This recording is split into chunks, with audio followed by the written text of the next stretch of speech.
I hope you're doing good wherever you are, and welcome back to Sophia Live.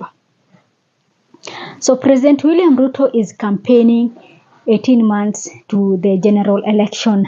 And of course, this move is even shocking those who are been defending this regime and those who are supporting him. They're saying that 18 months to the general election, this is wrong. This is very, very wrong. They're saying that Ruto should start campaigns 3 months to the general election. So Narok Senator Ledama Kina is one of those who are against these early campaigns, saying that this should be the moment for the government to work on its promises to the manifestos they promised Kenyans. This is the perfect time for government to get busy, to just work for the people and wait until 3 months the general election. That will be the best period for them to come out and campaign. So this is what Ledama Kina is saying. Campaigning 18 months early, dead wrong. There is a time for everything. Now it's for delivering services to the people. I refuse until 3 months out. I'll crash my duties. Unsatisfied? Elect the clowns campaigning now. I am content with what I'm doing for my people and will continue doing so.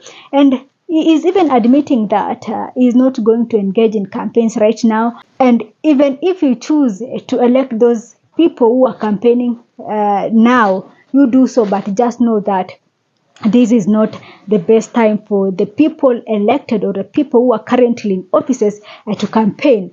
Well, one thing with Ruto is that Ruto doesn't care about Kenya. Ruto doesn't love this country. This is my own opinion, because I feel like only what Ruto cares is him being re-elected, and it doesn't want to care about the cries of Kenyans, the concerns of Kenyans. Because if he really does, or if he really cares about what Kenyans are saying, we should not be seeing Ruto from one end to another campaigning. This should be the moment of him reflecting on what he has been doing. If there is some gaps here and there, this should be the moment for him to try and fill these gaps. All the loopholes here and there, this should be the moment for him to at least work things out, to ensure that things are just moving out vizuri and things are just working for Kenyans. We are at the moment whereby reports are showing us that 50% of students who are supposed to join grade 10 are at home. But to Ruto, this is not something that he feels, that it doesn't feel like this is something tragic, this is something terrible, that this is something that he should put, it should attract his attention. No. All he cares is inviting people in State House and campaigning and all. Things that are not helping us. Things that are not helping the common mwananchi. Kenyans are crying about hospitals. Our hospitals is in a very bad state. SHA is just oppressing people. But for Ruto, all these issues are just to him, just like songs. Just getting from the right ear out to the left ear. Doesn't really care about this. Well, I don't know what he plans to do. I don't know. Ruto tells us that we should vote for him again in 2027.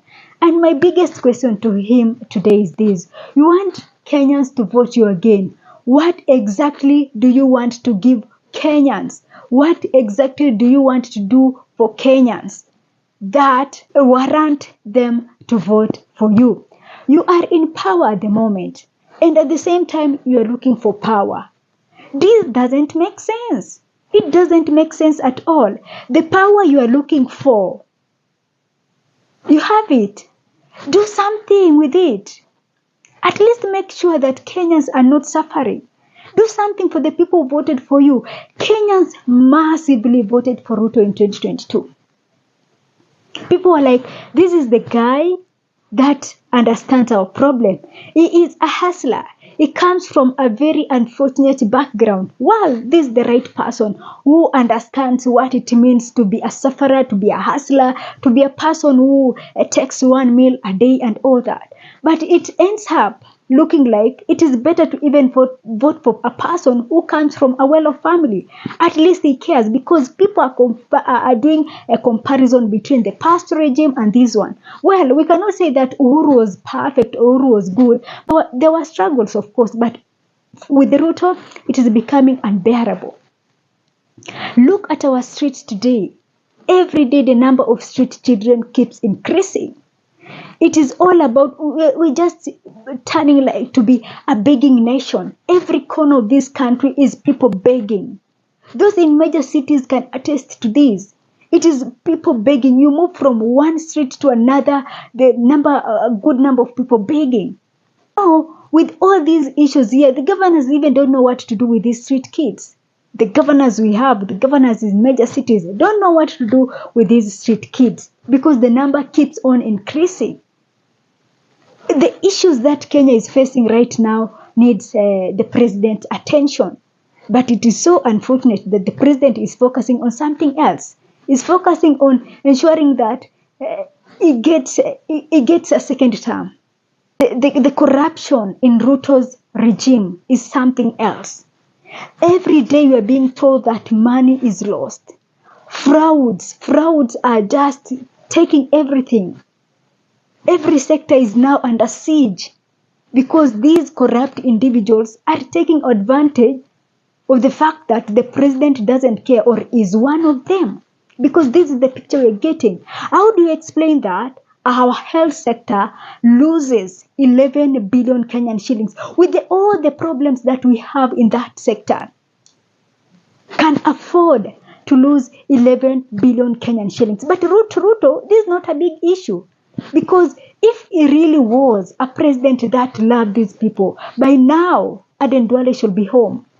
The Minister for Health, Aden Duale, should be home. But Ruto is entertaining this, not unless he is benefiting from it. Not unless the money that we're being told is lost like every day. Not unless he is benefiting from it. There is no reason that you can still, a ministry can lose 11 billion at the same time the minister is still in office. It doesn't make sense to me. So while we as the people feel like it is a long time for these politicians to start campaigning, for Ruto it is a normal thing.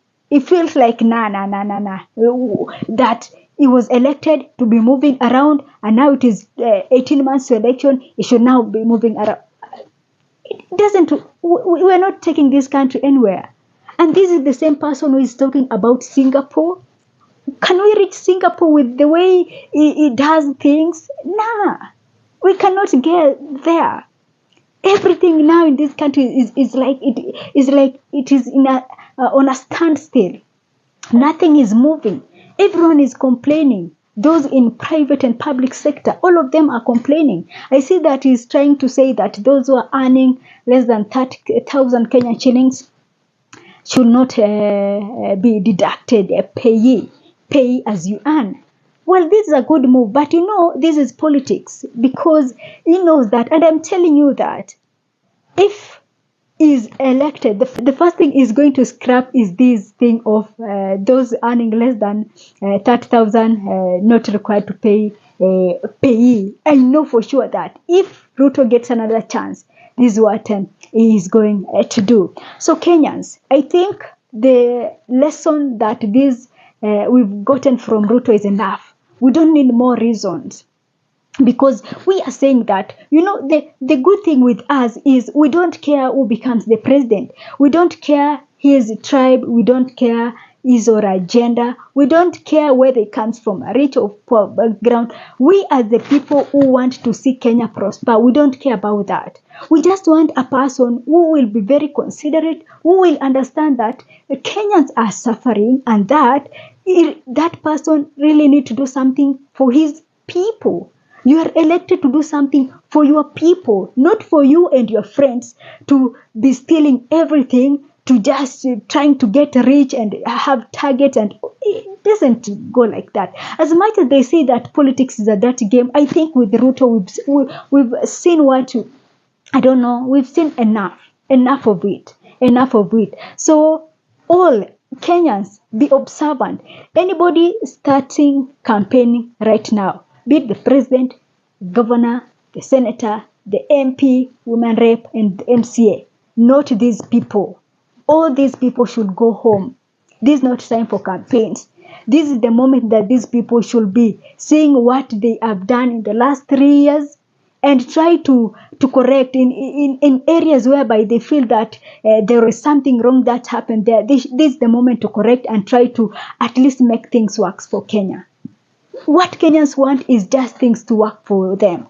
A system that can accommodate all of us, regardless of your background, regardless of our community. Right now, all we are saying is even the state appointments, it just goes to people from a certain community. And this is not the Kenya that we want. We don't care. I personally don't care whether you are a Luo, a Luya, a Maasai, a Turkana. I personally don't care about that. And this is something that has never bothered me. And the voting, when I voted in 2022, one thing that I never looked at is whether the community this person comes from. Because for me, that doesn't matter. I don't care about that. And even 2027, I'm going to make a decision that I don't care about the person. I'm from the top to the last man, the MCA, the last, the bottom seat, MCA position. All these, I'm not going to vote for any person who simply because he comes from a certain community. No, I've never done that, and I'm again not going to do that. So we as the people who love this country and want to see this country prosper, we don't care about this tribe. And I'm seeing you people trying to embrace again this tribal politics, and it really makes me sad.